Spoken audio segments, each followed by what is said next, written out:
Good morning, students. I welcome you all in Lockdown e-Pathshala, DC Ramgarh. Myself, Rajiv Ranjan from CCL High School, Nayanagar, Badkakana.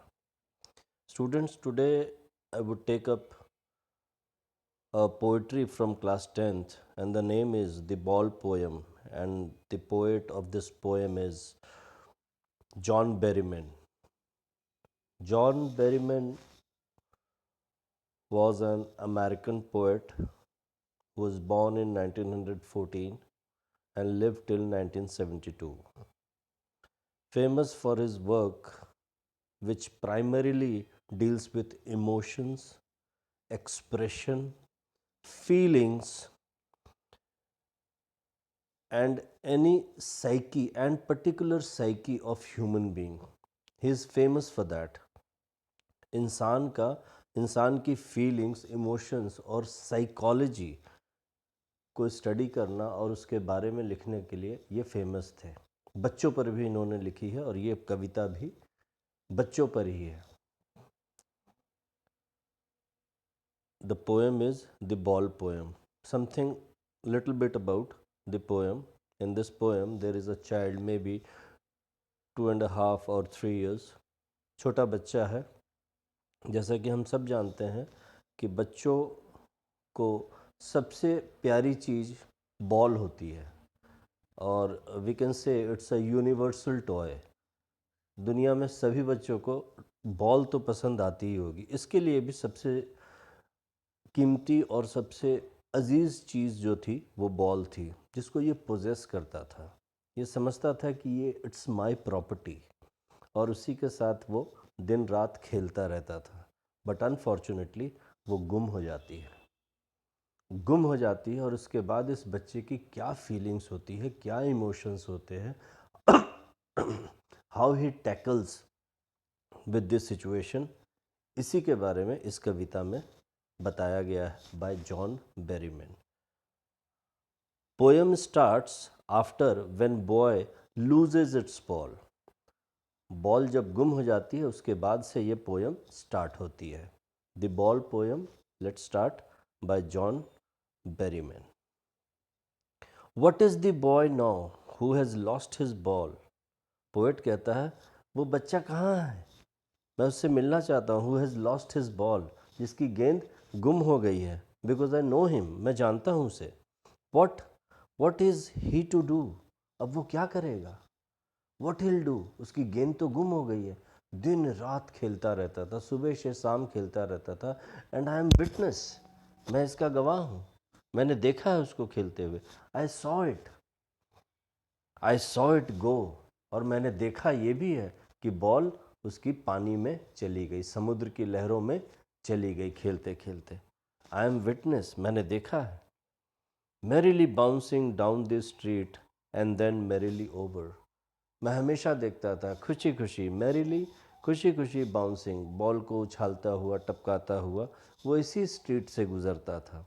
Down the street and then merrily over, और खेलते खेलते, खुशी खुशी खेलते खेलते अचानक ball पानी में चली गई. And it's all over, merrily over, खेलते खेलते ही ये बॉल पानी में चली गई. There it is in the water. लेखक कहता है, पोएट कहता है कि वो देखो बॉल जो है समुद्र में आगे तक जा रही है, लहरों के कारण आगे तक जा रही है. नो यूज टू से oh there are other balls. बच्चा देख रहा है, बॉय इज लुकिंग, स्टेयरिंग, देख रहा है. बट नो यूज़, उस बच्चे को ये कहने का कोई फ़ायदा नहीं होगा कि लेट्स गो, और भी बॉल है, मैं तुम्हें दूसरी बॉल दिला दूंगा. बच्चे को इससे कोई फ़ायदा नहीं होगा, क्योंकि this child is deeply attached with this ball. उसकी इमोशंस जुड़ी हैं, उसकी यादें जुड़ी हैं, मेमोरीज जुड़ी हैं. बहुत दिनों से वो इस गेंद के साथ खेल रहा था, इसको पोजेस कर रहा था, अपनी प्रॉपर्टी की तरह, अपने अपने किसी अंग की तरह इसको संभाल के रख रहा था. So no use of saying this, there are other balls. An ultimate shaking grieves fixes the boy. उस चीज़ की तकलीफ़ है, इसके बॉल के जाने की इसको बहुत तकलीफ़ है. He is in utter sadness. लड़का बिल्कुल शांत हो गया है। He is extremely attached with this ball as he stands rigid trembling staring down. मैं देख सकता हूँ वो बिल्कुल सुन्न खड़ा है, सीधा खड़ा है, स्टैंड्स रिजिड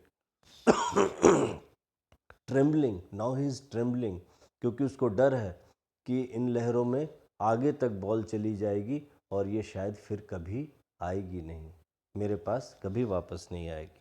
स्टेयरिंग डाउन, वो दूर तक उस गेंद को देख रहा है, निहार रहा है कि शायद ये गेंद वापस आ जाए।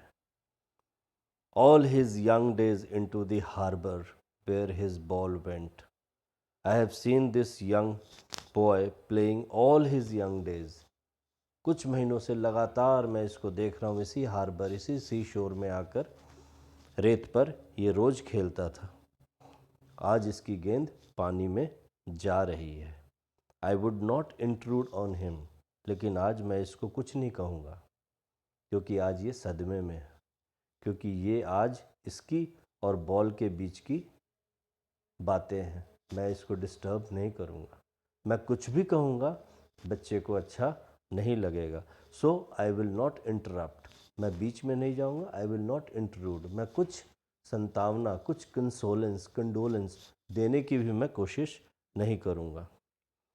अ dime another ball is worthless, अगर मैं इसको कहूँ I will give you another ball, another big ball, not one, maybe 4 balls, this is worthless, ये शायद इसके लिए बेमाने हो जाएंगी, ये इसको बिल्कुल भी एक्सेप्ट नहीं करेगा। Now he senses first responsibility, लेखक कहता है, पोएट कहता है, आज इस बच्चे को फर्स्ट अपनी जिम्मेवारी का पहला एहसास हो रहा है।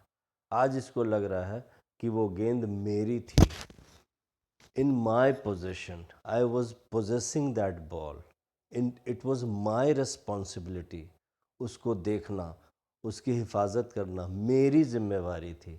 आज इसको रिस्पॉन्सिबिलिटी का एहसास हो रहा होगा, सोच रहा होगा कि आज मैंने उसको अच्छी तरह से संभाल के रखा होता, अच्छी तरीके से खेल रहा होता, तो शायद ये पानी में नहीं जाती। In a world of possessions people will take balls, कहते हैं दिस इज, लेखक फिर समझाता है in a broader canvas that this world is full of possessions. यहाँ पर हर इंसान, हर जीव जंतु जो ब्रीद कर सकता है, जो सुन सकता है, जो देख सकता है, कुछ ना कुछ पोजेस कर रहा है। हम भी कुछ पोजेस कर रहे हैं, हमारी भी कुछ रिस्पॉन्सिबिलिटी है, हमारे पेरेंट्स की भी कुछ रिस्पॉन्सिबिलिटी है, इस देश के प्रधानमंत्री की भी कुछ रिस्पॉन्सिबिलिटी है, चीफ मिनिस्टर की भी कुछ रिस्पॉन्सिबिलिटी है। सो एवरीवन, चाहे वो छोटा है, बड़ा है, अमीर है, गरीब है, इज़ पोजेसिंग समथिंग, कुछ ना कुछ रिस्पॉन्सिबिलिटी वो पोजेस कर रहा है। People will take balls, ball will be lost always, लेखक कहता है, पोएट कहता है, पीपल विल टेक बॉल्स, आज बॉल आपकी गलती से गई है, but in many other cases people, another people will take balls, वो आपकी चीज़ों पर, आपकी चीज़ों को ले लेगा, या आप उसको बेच देंगे। गाड़ी पुरानी हो जाती है तो कोई इस नाम से गाड़ी थी, वो उस नाम से हो जाएगी, किसी और को बेच देगा। But little boy should understand this is the way world moves। वो कहता है लेखक कि लड़के को ये समझना होगा कि इसी तरीके से ज़िंदगी आगे बढ़ती है। एवरीथिंग इज़ इममटीरियल, आज है आपके पास, अगर आप उसको पोजेस करते हो रिस्पॉन्सिबिलिटी के साथ तो आपके पास है, अदरवाइज़ वो चली जाएगी। हमारे ह्यूमन रिलेशंस भी ऐसे हैं, आज कोई है, हमारे दादा दादी गुजर गए, so it's a loss, you have to learn this. आज आपका गेंद गया है, you are feeling a great loss. ये लॉस और loss and happiness, these are two phases of each everyone's life.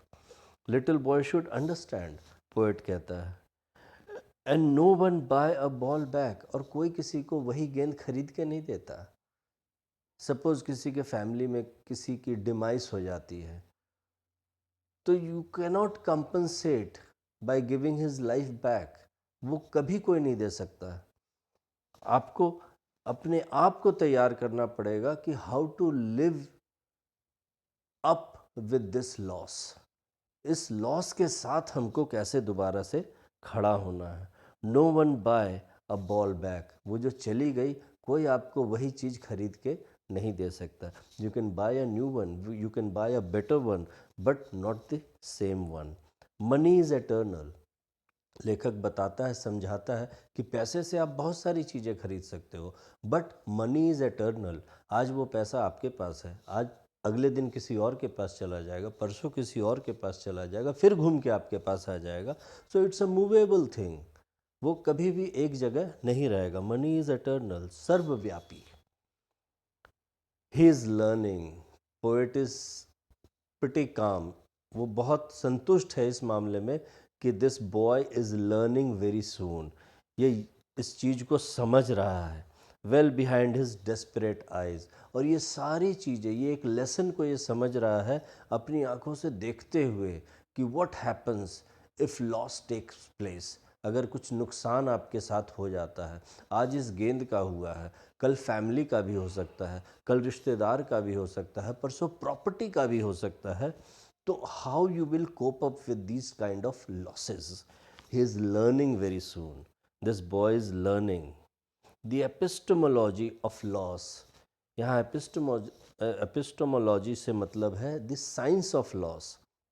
This science, ये लॉस ऐसी चीज़ है जो हर इंसान को देखनी है, हर ह्यूमन बीइंग को देखनी है। लॉस एंड हैप्पीनेस हर इंसान को देखनी होती है, बट ये भी साथ में अंडरस्टैंड करना पड़ता है कि this is part and parcel of life. You have to learn how to stand up after facing that loss. So this boy is learning very fast, according to poet, knowing what every man must one day know and most know many days. Poet कहता है कि यही चीज़, इस loss को face करके how to stand up, इसको बहुत से इंसान जल्दी सीख जाते हैं। And most know many days, और कुछ बहुत दिन लगा देते हैं। तो जो बहुत दिन लगा देते हैं, दे लैग बिहाइंड, वो पीछे हो जाते हैं, बिकॉज जितने भी दिन वेस्ट हुए हैं, एक एक सेकंड वापस नहीं आ रहा है, it has already been wasted. So it is very essential to learn how to cope up with your losses and how you can stand up facing that loss. How to stand up, लेखक कहता है कि this is the crux, that after facing the loss, how you will get up and face this world, how you will stand up and face this world. So I hope students, ये poetry आपको समझ आई होगी, bye John Berryman, the ball poem. आज के लिए इतना ही, rest next class में। Thank you.